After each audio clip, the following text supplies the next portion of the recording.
ሂደት ውስጥ ያንድን ፍላጎት በሌላ ላይ የመጫን አዝማሚያዎች ስለታዩ እንደ አንድ ምሳሌ ነው ይሄ ተጎትቶ የተነሳው። አቶ አለማየሁ ከአዲስ አበባ መስመር ላይ ናቸው። ጤና ይስጥልኝ አቶ አለማየሁ። ጤና ይስጥልኝ ወይዘሮም ይቀጥሉ። እስካሁን ያለውን እየተከታተልኩኝ ነበር። እሺ እና በተነሱት ነጥቦች ላይ አንዳንድ ነገሮችን ማለት ፈልጌ። ይቀጥሉ።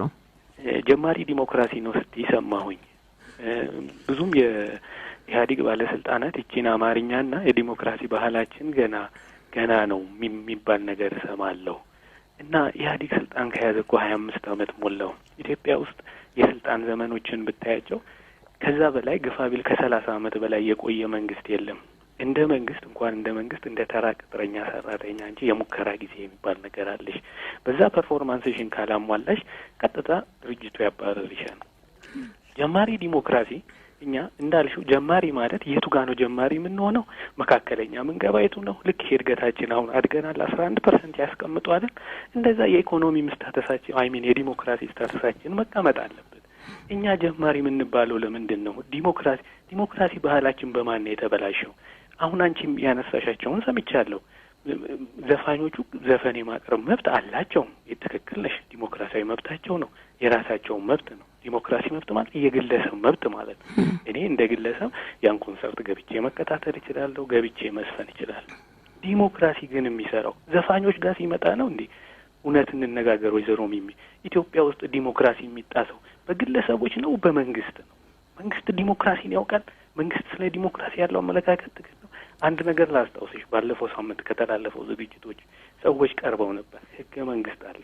ዲሞክራሲውን አጥብቆ እንዲሰራና ተግባራዊ እንዲሆን የሚያደርገው ህገ መንግስት ነው። ህገ መንግስት በሁለት ወገኖች መሀል የተፈጠረ ስምምነት ነው፣ ኮንትራት ነው። በመንግስትና በህዝብ ጥሩ አስቀምጠውታል ያለፉት ተወያዮች። ያንን ኮንትራት ያንን ህገ መንግስት ሊጥስ የሚችል ማን ነው? መንግስት ነው። ህዝቡን ፕሮቴክት የሚያደርገው ህገ መንግስቱ ነው። ህገ መንግስቱ መሟላት መጠቀም አለበት። ዲዩ ቲንክ ወይዘሮ ሚሚ አንዳንዴ ለህሊናሽ ነጻ ሁኚና ስላለው ሪያሊቲ አይናችንን እንደ ሁሉም ሰው፣ እኔ የፖለቲካ ሰው አይደለሁም፣ ፖለቲካ ውስጥ የምገባ ሰው፣ ማህበራዊ ድረገጾቹንም የምከታተል ሰው፣ አልፎ እንዲህ ከሚዲያ ከምሰማቸውና አይኔ ከሚያየው ጆሮዬ ከሚሰማው ነገር ተነስቼ ሪያሊቲ እውነታው ሲደበቅ በጣም ነው የሚያመኝ። አቶ ለማይ አሁን እኔ ምንድነው እዚህ መንግስት እኔ ከኢህአዴግ ጋር ከመጣ ጀምሮ 25 አመት እኔ ኢትዮጵያዊ ነኝ። 25 አመት አብሬ አዲስ አበባ የመንግስት መቀመጫ የሆነበት ሀገር የተቀመጥኩ ሰው ነኝ። አንድም ቀን አሁን የምትይልኝ ማብራሪያ እስካሁን ያለው ስለ ዲሞክራሲ ያለው ካልቸር የምትዩ ከመንግስት ወገን ጠንክሮ እየተናደ ያለው አሁን ባለፈውም ሲነገር ነው ህገ መንግስት ሰውየው ጥሩ አስቀምጠውታል። ህገ መንግስት መናድ የሚሉ ግለሰቦች ህገ መንግስት መናድ ከቻሉማ ምኑን ህገ መንግስት ሆነ? እና አንዳንዴ ከመንግስት የሚመጡ ነጥቦችና ፖይንቶች መነሻ የሚሆኑት ገና ለገና አንድን ወገን አታክ ለማድረግ ተብለው የሚመጡ ነገሮች ተከማችተው ነው ዛሬ ቮልካኖ ሆነው የወጡት። እነዛ ናቸው። እኔ እስማማለሁ አሁን በዘረዘርሻቸው እነዚህ ነገሮች ግን መሬት ላይ ስትወርጂ የሉም። እኔ 25 አመት አይቼዋለሁ። የሉም መሬት ላይ ስትወርጂ እነዚህ እውነታዎች የሉም። እና ዲሞክራሲ አሁን ሊያወያየንም አይገባም። ዘፋኞች መብታቸው ነው። ይሄ ዲሞክራሲ መብት ነው። እስቲ ወይዘሮ ሚሚ አንድ የተፈቀደ ስብሰባ ህዝብ የወጣበት ስብሰባ ያኔ ከምርጫ 97 በኋላ ኢህአዴግ ስብሰባ ፈቅዶ ያውቃል እንዴ? ያ የኔ ዲሞክራሲ መብት ነው። እኔ እጄን ማጣመር ዲሞክራሲያዊ መብት ነው። አንድ ጥያቄ ልጠይቅሽ። ዲዩ ቲንክ እኔ ከመስቀል አደባባይ እስከ ቤተ መንግስት እጄን አጣምሬ ብሄድ የሚለቀኝ ሰው አለ? እንደው አስከሬኔስ ይገኛል እንዴ? ዲሞክራሲያዊ መብት ነው ግን ያ አይደለ ነው? ትክክል። ዲዩ ቲንክ በሰላም እገባለሁ ይሄን ትመሰክሪልኛለሽ? እኔ እንዴት አድርጌ መሰክራለሁ? ነገር ግን በአገሪቱ ውስጥ በከተማ አይደለም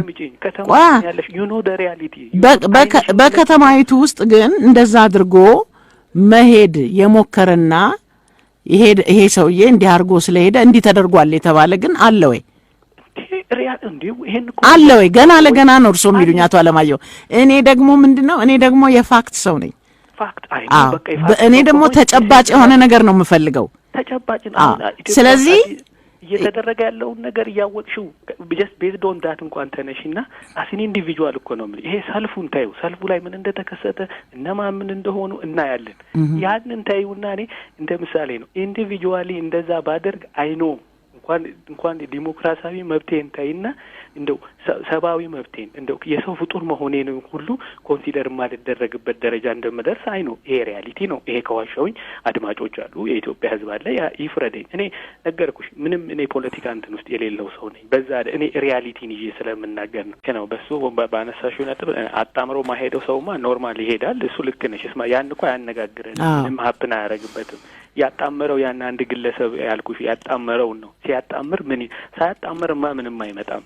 ያ የዲሞክራሲ መብት ምን ኖረ ምንም አልኖረ የሚመጣ ነገር የለም። ግን በማጣመሩ ለሚመጣው ኮንሲኩዌንስ ነው። ኤኒዌይ ስለ ዲሞክራሲው ጊዜሽንም ላለመውሰድ ሌላ ነጥቦች ላይ ልግባ። ስልጣንን አሁን አንድ አድማጭ የተናገሩት ላይ ልግባ። ስልጣንን የሚረከብ ሰው የለም። 100 ሚሊዮን ህዝብ ያለበት ህዝብ መስደብ እኮ ነው። ስልጣን አገር ማስተዳደር መብት ነው፣ ይቻላል። ባለፈው ውይይት ተብሏል። ኢህአዴግን መለኮታዊ ኃይል አድርጎ የማየት ነገር አለ። ዋይ እኛ ከሌለን የሚባል ነገር አለ። እድሉ ይሰጠው እችላለሁ ለሚል ሰው አደርጋለሁ ለሚል ሰው እድሉ ይሰጠው። ይቺ ሀገር የት ትደርሳለች የሚለውን ያኔ እናያለን። እኔ እዚህ ላይ ማለስማማበት ነገር ነው። ስልጣን የሚረከብ ስልጣን የሚረከብ አገር የሚያስተዳድርና ስልጣን የሚረከብ ይለያያል። ስልጣን አሁን የሚረከብማ ሞልቷል። ኢህአዴግ ስልጣን ነው የተረከበው፣ አገር እያስተዳደረ አይደል። አገር የሚያስተዳድሩ ሰዎች ግን አሉ። ስልጣን የሚረከቡ ሳይሆን አገር የሚያስተዳድሩ። አገር ለማስተዳደር ወይ ላይ ነው ስልጣን መያዝ አለብሽ መጀመሪያ። ያን እረዳለሁ። እያሳጠሩልኝ ሻት አለማየሁ፣ ሌሎችም እየጠበቁ ስለሆነ መስመር ላይ ይሄ ሰላም ይበልጣል የሚባል ነገር አለ። ሰላም ማለት ምን ማለት? ብዙ ሚዲያዎች የኢትዮጵያ ሚዲያዎች የሚያብራሩት ነገር አለ። ሰላም ይበልጣል። ሰላም አንጻራዊ ነው። በኮቴሽን አስቀምጪው። ሰላም ማለት ጥይት አለመጮህ፣ ሰው ወጥቶ ድንጋይ አለመወርወር፣ አለመረበሽ አይደለም። እኔ ውስጤ እየደማ ውስጤ እየተረበሸ ጥያቄዎቼ ሳይመለሱ ሲቀር አሁን እንደሚባል መልካም አስተዳደር ይባል እነዛ ነገር ባሉበት ከዚህ በላይ ሰላም ይበጣ። ሰላምን ለምን ከጥይትና ከድንጋይ ውርወራ ጋር እናያይዘዋለን? ሰላም እኮ ውስጣዊ ነው። ሰላም ውስጣችን ያለ ነው። ያ ሰላም የተረበሸ ጊዜ ነው ወደ ጥይት መጮህ የሚመጣው። ያን ሰላም ግን ማረጋገጥ ከተቻለ ያን የሚመጣበት ምንም ምክንያት የለም። ያን በዛ አስማማለሁ። ይሄንን እና ውስጣችን ሌላው መንግስት ራሱን ያርማል። ጥፋት አለበት። እስቲ አንድ ሁለት ጥፋት ብትዘረዝሪልኝ ደስ ይለኛል። የመንግስት ጥፋቶች ያረመውስ ምንድን ነው?